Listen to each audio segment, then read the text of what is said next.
Our next speaker, I really admire him. He's a Rosebud Sioux tribal member. He was on their tribal council, and how I met him was at a meeting in April we had at the casino where we were trying to get our effort across to the people and what we were doing.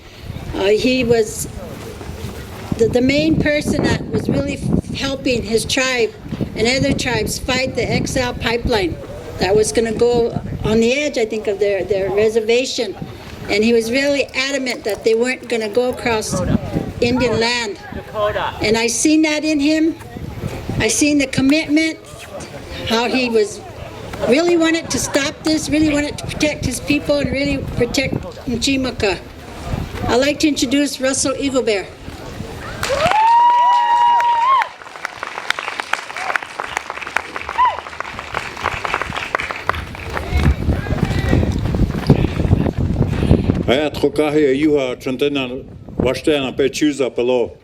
I greet each and every one of you with a handshake from my heart. I'm really glad to see all of you here today in the sacred Chesapa. As a speaker before me was talking about the Black Hills, the importance of the Black Hills. You know, this place here took care of our people for thousands and thousands of years. They say that this is our suitcase. This is where we can come and take our medicine. We can get our clothing. We can get our shelter. And our people have been doing that. But we came to a issue where it was through treaty, this was promised to us to be caretakers, to continue taking care of this place. And it was illegally taken from us, and as Iron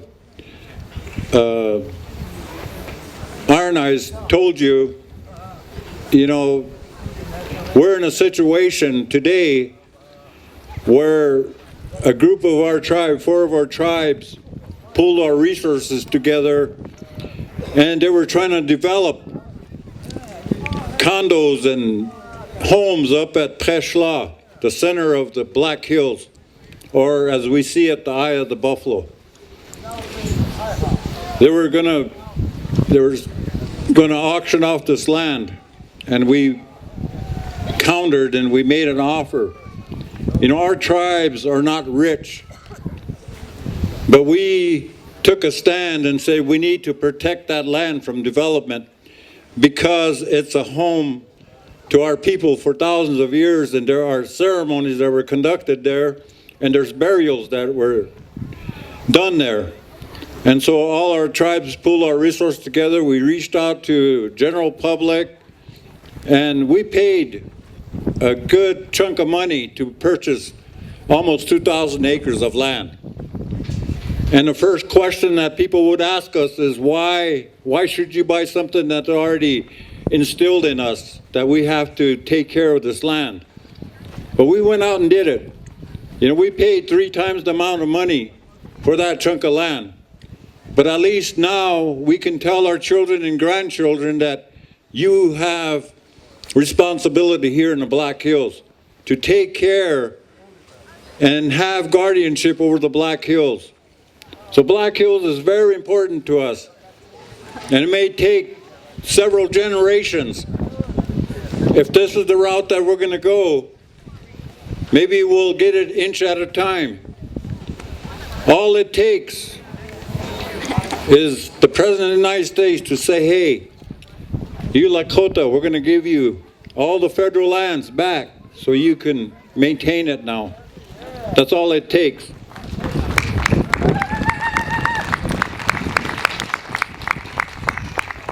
And when I heard about this Unity Conference, I was really excited. I think it can happen. It can happen today.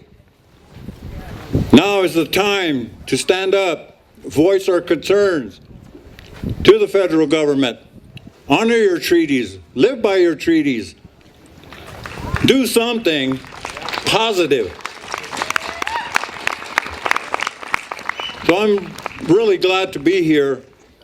And as Teresa was telling you, you know, we have a Keystone XL pipeline that is coming or they're trying to come through our Aboriginal land, is trying to come through our treaty land, and now they're coming right through the Rosebud Sioux Reservation. So what we did is time to stop that. And there were a lot of lip service going on. People want to do this, people are going to do that. We said, no, we're going to go take it a step beyond. We're going to do something. So back in March 29th, we established a spiritual camp along the corridor of the Keystone XL pipeline. And we've been there since. We've been there for 6 months now. I have some of my campers, if you see those 2 teepees back there, and there are some young men that have been out to that camp every day, holding their ground, holding that territory. Come and visit them. Thank them. You're welcome to come to that camp and visit with us. But we need to let President Obama know, don't sign that permit. Don't allow another country to come through our territory. Our treaty people said we didn't want pipelines coming through our treaty territory. This is what our elders said. And so we're standing behind that stance that they have taken, and we established a camp. Now we're a spiritual camp. We pray. And through prayer, they say things are possible. And we're maintaining that stand. But already, some of our young men have made commitments. If it gets beyond, and that pipeline is coming through, some of our warriors are going to stand up. And they're going to stand in front of that pipeline.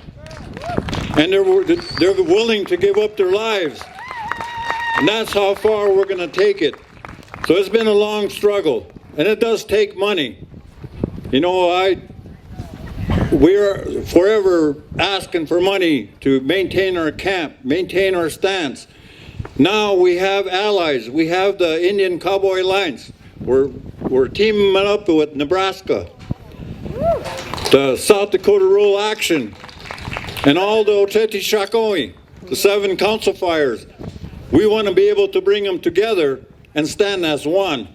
And when we do that, I don't care if they got millions of dollars to spend, they have to still come through us. I just want to let you know that we are standing, we are fighting, and above all, we are praying. And things are possible. Nothing is impossible.